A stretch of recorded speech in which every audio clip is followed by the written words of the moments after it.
Welcome back to Living in Austin, Texas. Recently on this channel, we have been making videos more specifically for people who are sure that they want to relocate to Austin. They've already weighed the pros and cons, and they're looking within the greater Austin area at more specific towns that could potentially be right for them. So we've made videos on Leander, Texas, Buda, Texas, Pflugerville, so on and so forth. But every now and then we like to make videos for people who are considering Austin, right? Who aren't necessarily sold on it, but it's on their radar and they are contemplating relocating. And so I decided to put myself in their shoes and just kind of think about the things that I might want to know before potentially relocating to a brand new place, kind of zooming out and looking at things more broadly. So in this video, we are going to talk about 5 facts you must know, in my opinion, before potentially relocating here. Some good, some bad, kind of a mix of the two. But before we get into that, in case you're new here, my name is Frank. I make the videos happen, and I am partnered with our closer, licensed agent, Caleb Reitmer, and together we help people just like you wanting to relocate to the greater Austin area. So don't hesitate. Whether you're 9 days away or 90, reach out to our team however you want, whenever you want. That is what we love to do.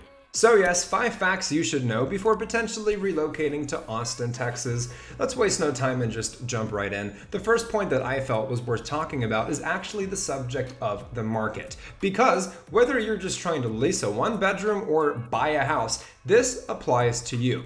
The good news is, gone are the days of a house that is 20 years old, 1,800 square feet in acceptable condition in a bidding war that ultimately sells for $650,000. You would see that all the time, not even 2 or 3 years ago. So it has definitely cooled off since then, that's long gone. But a lot of people might have the impression that things have cooled off to an extent that is pre-pandemic, and that is simply not the case. Your averages, whether for renting or buying in Austin, are still going to be very high. On one hand, because of just the national economy and what's going on with that, and on the other hand, and I would argue even more so, just because of how much Austin has grown in its popularity and its population accordingly. So, for example, if you're trying to get a 1 or 2 bedroom in Austin, Texas, that could easily be on the cheaper side, $1,500 a month, all the way up to $2,500 a month, of course, depending on how spacious it is, how new it is, what part of Austin it's in,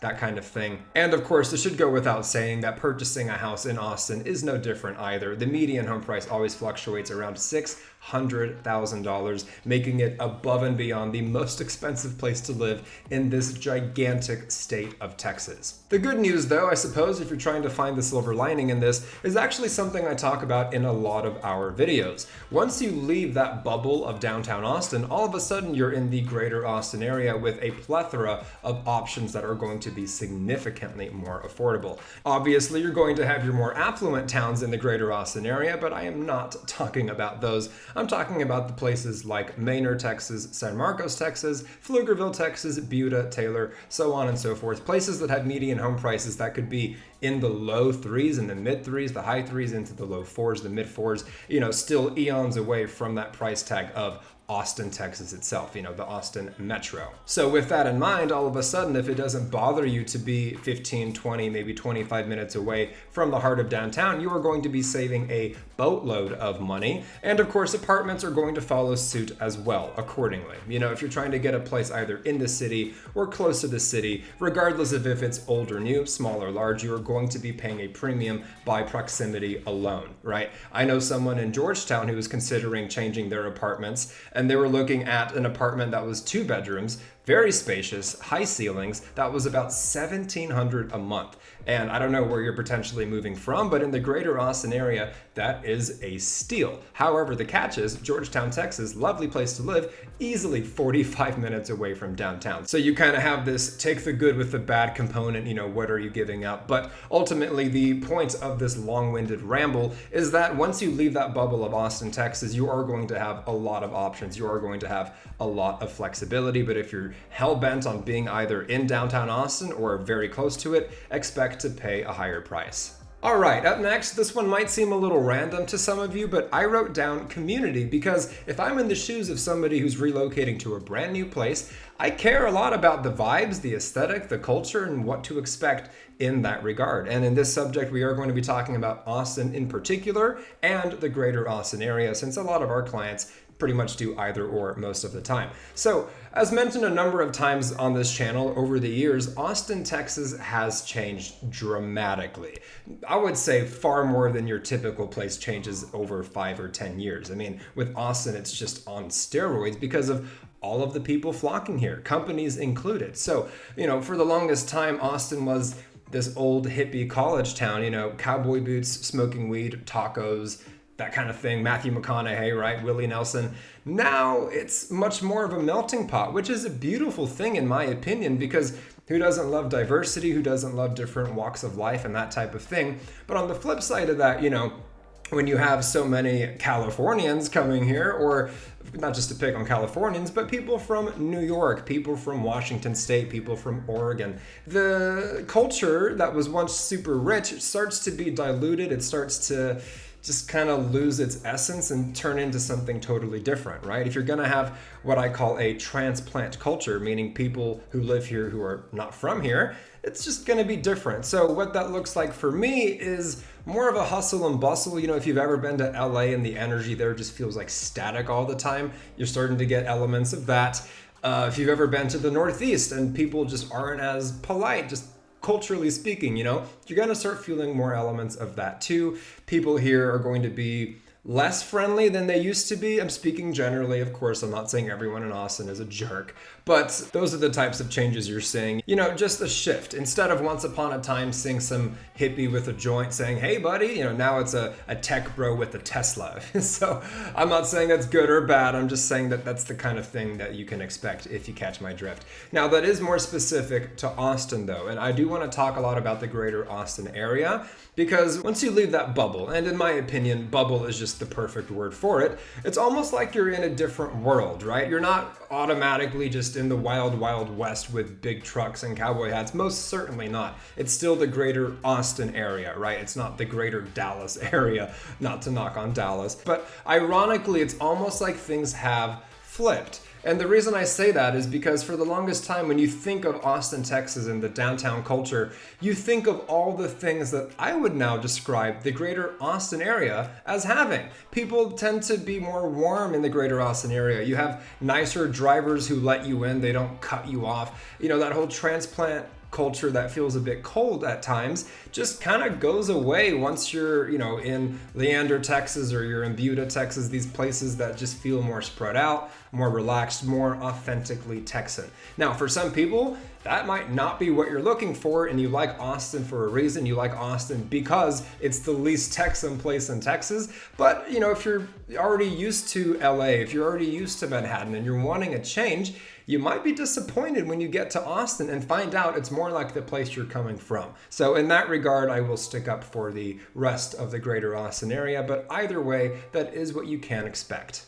All right, keeping it moving, this next talking point, in my opinion, is a bit more positive, at least relatively, all things considered. So when you have an increased cost of living and a changing culture, two things that you could consider negatives unless you're into that, what does that usually indicate, if nothing else? I would say a strong economy, a strong job market, though I do not claim to be an economist. These are symbols, these are indicators of Austin, Texas absolutely booming.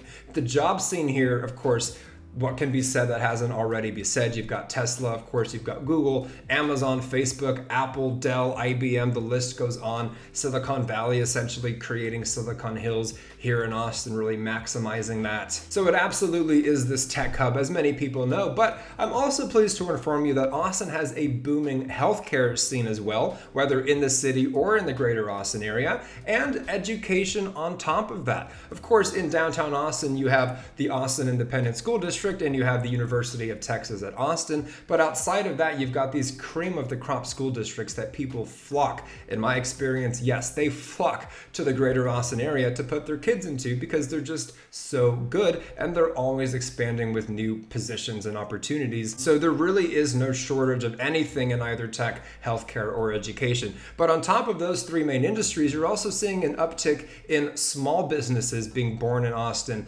and really beginning to thrive. Of course, you can use your tale as old as time food truck that turns into a franchise establishment and has success there. But not just the trendy food trucks. You see a lot of these small businesses of all kinds really blossoming in Austin because of the support that the people of Austin kind of bring and rally around these companies that really sets them up for success. We've had a lot of clients in our experience that we've helped relocate to Austin, doing so in many cases for jobs in tech, in other cases for good schools for their kids, but in a lot of cases they have their own ambitions and aspirations as entrepreneurs and small business owners. So yeah, I'm the first to kind of make fun of Austin, talking about how much it's changed, the cost of living, people getting priced out, and these things are real, these things are serious, and these things matter, and I'm not the only one saying them, right? However, Austin as an economy, as a job market, as a place of business is booming. It is a titan. It is absolutely killing it. So if that is kind of the motivation for you to relocate to Austin, I would look no further.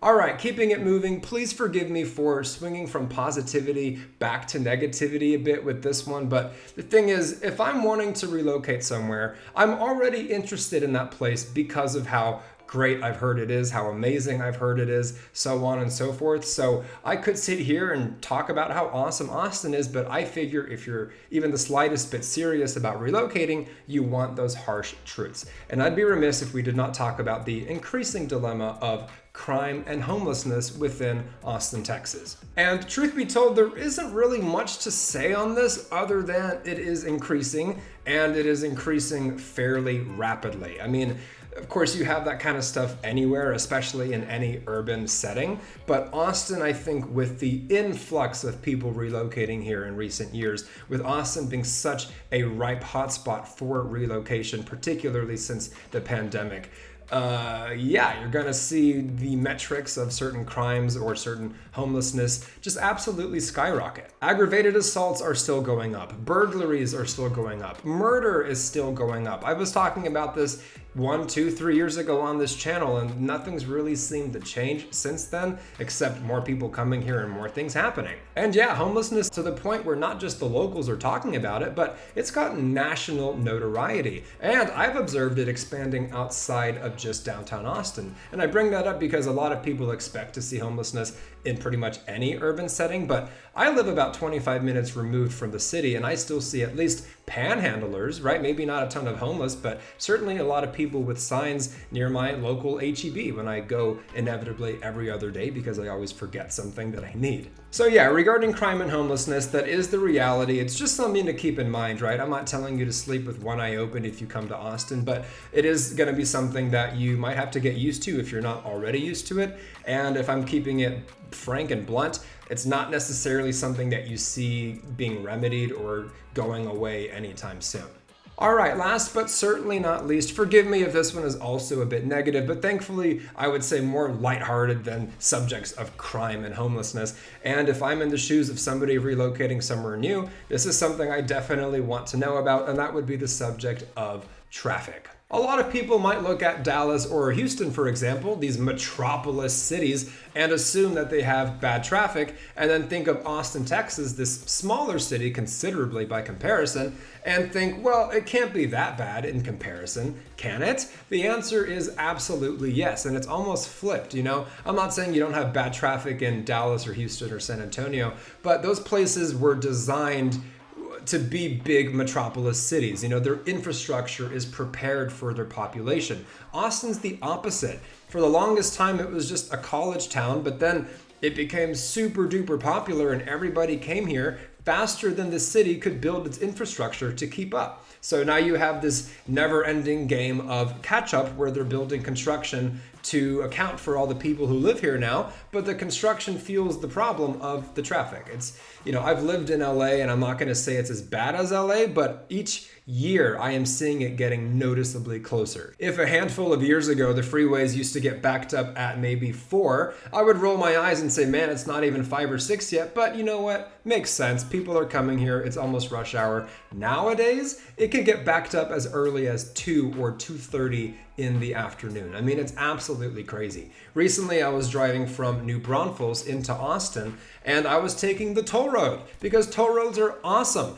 In Texas, they're 85 miles an hour, which really means, the unwritten rule is that you can go 100 and not get pulled over. I was taking the toll road specifically to avoid the traffic going through the city of Austin since I live north of it.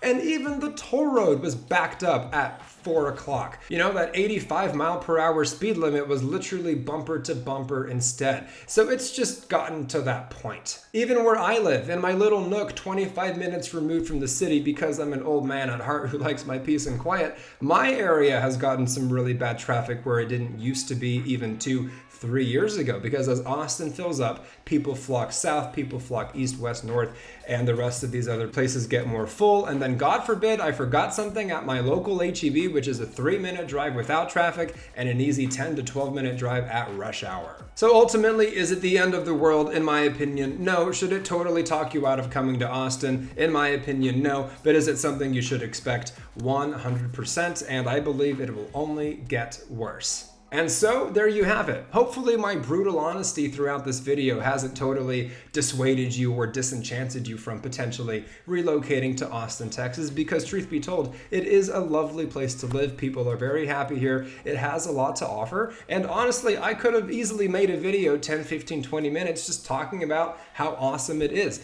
But I have the feeling that you're watching this video not to hear someone talk about how awesome it is, but to tell you the stuff that you kind of don't want to know, but you do want to know if you're serious about relocating. So for many of the aforementioned reasons, it might not be your speed. However, if it is your speed, once again, that is what we are here for. Helping people just like you wanting to relocate to the greater Austin area find that perfect spot. But the only way we can do that is by you reaching out to us. So do not hesitate. Whether you're 9 days away or 90, reach out to our team, whether you shoot us a text, send us an email, give us a call, any day of the week, any time of day. It is what we love to do. And in case you're new here and haven't been able to tell by now, on this channel we talk about living in Austin, Texas, the greater Austin area, the good and yes, the bad. So if you haven't already, consider subscribing to the channel and ringing that little bell to get notified anytime we put out a new video. Let us know your thoughts in the comments down below. Click the like button if we've been providing any value for you. Share it with anybody you know who wants to learn more. And until the next one, you guys, my name is Frank. This is Living in Austin, Texas, and we will absolutely catch you later.